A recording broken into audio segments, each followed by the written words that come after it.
لیکن میں اپنے پارٹی کے دوستوں کا، فرحان دب صاحب کا، تمام ان دوستوں کا مشکور ہوں جنہوں نے وزیر اعلیٰ کو اپنی یونین کونسل میں 550 ووٹوں سے شکست دی.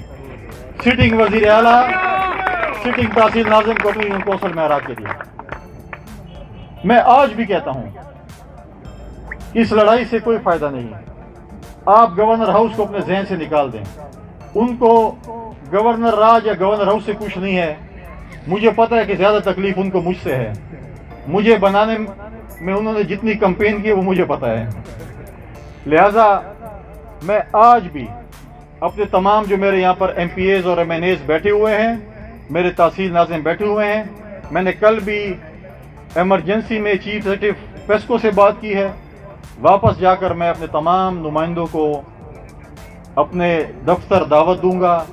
چیف سیکرٹری پیسکو بھی بٹھاؤں گا، سوئی گیس کو بھی بٹھاؤں گا، جو ورکرز کے وہ ہیں ان کے ساتھ بیٹھ کر ان کے معاملات طے کریں گے. اور ہماری پوری کوشش ہوگی کہ ہم ڈی خان میں جو لوڈ شیڈنگ کا جو عذاب ہے اس کو ختم کریں. بہت اچھے، بہت اچھے. ہم وہ بیان نہیں ہے جب وہ پچھلی حکومت میں تھے، موصوف وفاقی وزیر تھے. آپ کے پاس کلپس پڑی ہوں گے جو میرے میڈیا کے دوست کھڑے ہیں. وہ نہیں کہتا کہ دیراوال سارے چور میں کیوں بجلی دیں. آج کہتے ہیں کہ نہیں آپ بجلی دیں. ہم کہتے ہیں بالکل آپ ڈی خان کے مسائل پہ چاہے بجلی کا ہو، چاہے گیس کا ہو، چاہے ڈیولپمنٹ کا کام کا ہو، میرے لیے کوئی سیاسی مخالف نہیں ہے. میں ہر کسی کے ساتھ چلنے کو تیار ہوں تاکہ ڈی خان کی، عوام کی اور صوبے کی ترقی ہو سکے.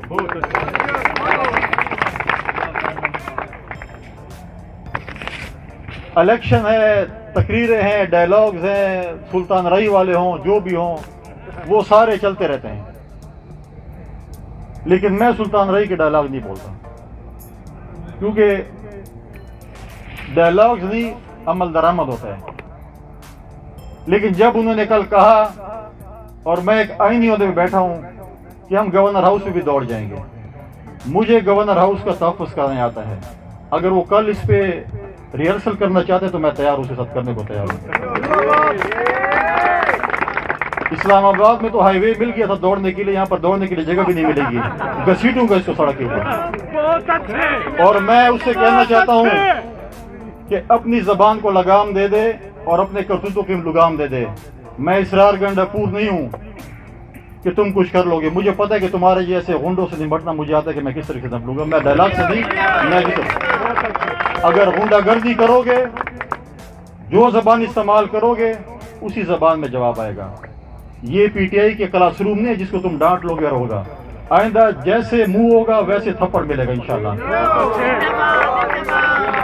اگر آپ اتنے تکڑے تھے، پھر جدھر چھپے ہوئے تھے ساری دنیا کو پتا تھا، پھر میدان میں آ کر الیکشن لڑتے، پھر کہتے کہ میں آیا ہوں اور میں جیل میں جا کر الیکشن لڑتا ہوں. پھر اس وجہ چھپے ہوئے تھے. لہذا میں کنفرنٹیشن میں نہیں جاؤں گا. اگر آپ پرامن طریقے سے، اچھے طریقے سے ڈی خان کی ترقی لیے کام کریں گے، میں ہر کسی کے گھر جانے کو تیار ہوں. لیکن اگر آپ بدماشی کریں گے تو یہ سب سے بڑا بدماش پھر میں ہوں. پھر میں آپ کو دکھا دوں کہ تم کتنے بڑے بدماش ہیں. یہ بدماشیاں، یہ ڈائلاگ اگر آپ کو چاہیے تو آپ کسی فلمی اس میں چلے جائیں، فلم میں کام کریں، وہ ڈائلاگ ادھر ماریں. اور جو کہتے ہیں کہ ہم آئے ہیں، دوسری طرف مولانا صاحب سارے جلسے جلوس سندھ میں کرتے ہیں. مینڈیٹ خیبر پختونخوا میں چوری ہوا ہے بقول ان کے، چیخ رہے ہیں مولانا صاحب سندھ میں، چیخیں مولانا صاحب کی سندھ میں آ رہی ہیں. مولانا صاحب اگر ہم مان بھی لیں کہ آپ کا مینڈیٹ چوری ہوا ہے تو وہ مینڈیٹ تو پی ٹی آئی کو مال غنیمت میں ملا ہے. پہلے پی ٹی آئی اخلاقی جرات کا مظاہرہ کرے کہ مولانا صاحب اس کا مینڈیٹ واپس کر دے. پھر جو جوڈیشل کمیشن بنانا چاہتے ہیں وہ جوڈیشل کمیشن پہلے کے پی میں بنا لیں، اس کے بعد باقی صوبے اس کو فالو کریں. لیکن یہ بھی ان کی کتابیں دونوں طرف سے کھلی ہوئی ہیں. مولانا صاحب بھی فتویٰ ڈھونڈ رہے ہیں کہ یہودیوں کو کیسے مسلمان ڈکلیئر کروں، اور وہ بھی کہہ رہے ہیں کہ وہ جس کو ہم ملا نہیں کہتے تھے اس کو حضرت مولانا کیسے کہلوائیں. کسی موڑ پہ مجھے لگ رہا ہے کسی ڈاکخانے کے موڑ پہ اکٹھے ہوں گے، لیکن وہ فتویٰ بھی نہیں مل رہا کہ کون سا فتویٰ استعمال کیا جائے کہ ہم اس کو کریں. بات تو دونوں ایک کر رہے ہیں، لیکن دونوں کی شرم سے نگاہیں جھکی ہوئی ہیں کہ ہم کس طریقے سے جو ہے نا ایک دوسرے کے ساتھ نگاہیں ملیں اور ہم ایک فورم پہ اکٹھے ہوں، اور پھر چوری اور ڈاکہ کریں، پھر تقسیم کے ٹائم پھر یہ لڑ جائیں گے. مولانا صاحب تو یہ نہیں کہتے کہ جب 2002 کی اسمبلی تھی حلال تھا، پیپلز پارٹی میجورٹی پارٹی تھی اور لیڈر آف دی اپوزیشن آپ کو جو ہے وہاں پہ ڈکٹیٹر نے بنایا. ایل ایف او پہ کیسے ووٹ دیے, صوبائی حکومتیں کیسے آ گئی. میرے میڈیا کے دوست مجھے لشے میں ملتے تھے کہ مولانا صاحب تو صدر ہے تو بھائی اس کا جو ہے وہ وزیر اعلیٰ ہے. میں کہ ٹائم آئے گا تو پتہ لگ ویسے. ہمارے کچھ میڈیا کے دوست بھی بڑے وہ تھے کہ جی بس وہ تھا پروٹوکول تھا, صرف تاریخ راندھی پئی ہے فروری کی. جی میں تھی مجھے اگلی بار پروٹوکول مل ویسی, میں کہ پتہ لگ ویسی. لہذا ہمایوں خان کے مقابلے جمعیت بھی کھڑی ہے, پی ٹی آئی بھی کھڑی ہے, ساری جماعتاں کھڑی ہن مقابلہ کریں رہن. اللہ تعالیٰ کے فضل نال جے رہے ہمایوں خان کو اللہ تعالیٰ جے رہے وہ کامیابی نال ہم کنار کیتا ہے. ہماری چٹھی پئی میں حلف شامر دے بعد جیری پہلی پریس ٹاک کی تھی تو 200 میں ڈیٹی ہوتی اردو تے آواں ہوں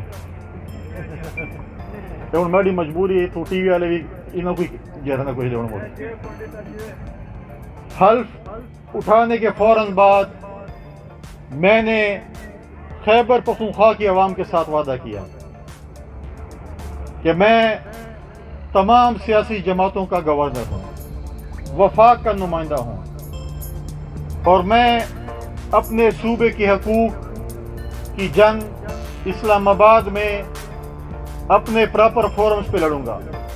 میں خیبر پختونخوا کا وکیل اور صوبائی حکومت کا وکیل بن کر ان کے جو حقوق ہیں وہ میں خیبر پختونخوا انشاءاللہ تعالی لاؤں گا.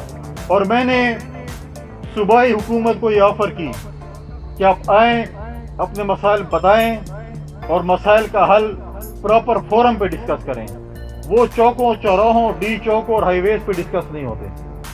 وہ اگر آپ جائیں گے وہ اپنا مقدمہ آپ سی سی آئی میں لڑیں گے, باقی فورمز پہ لڑیں گے, اپنے حقوق کی جنگ لڑیں گے اور اپنے مسائل کے لیے لڑیں گے.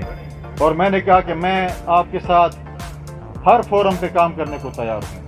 میں نے پہلے کہا اب انشاءاللہ فرصت کے بعد میں اپنے تمام جتنے ہماری سیاسی جماعتیں ہیں خیبر پختونخوا میں ان کے پاس بھی چل کے جاؤں گا, ان کی لیڈرشپ کے پاس, کیا ہے ہم مل کر اپنے صوبے کی جنگ لڑیں. میں نہیں چاہتا کہ گورنر ہاؤس اور وزیر ہاؤس کی لڑائی میں صوبہ خیبر پختونخوا کی عوام جو ہے وہ اس سے متاثر ہو.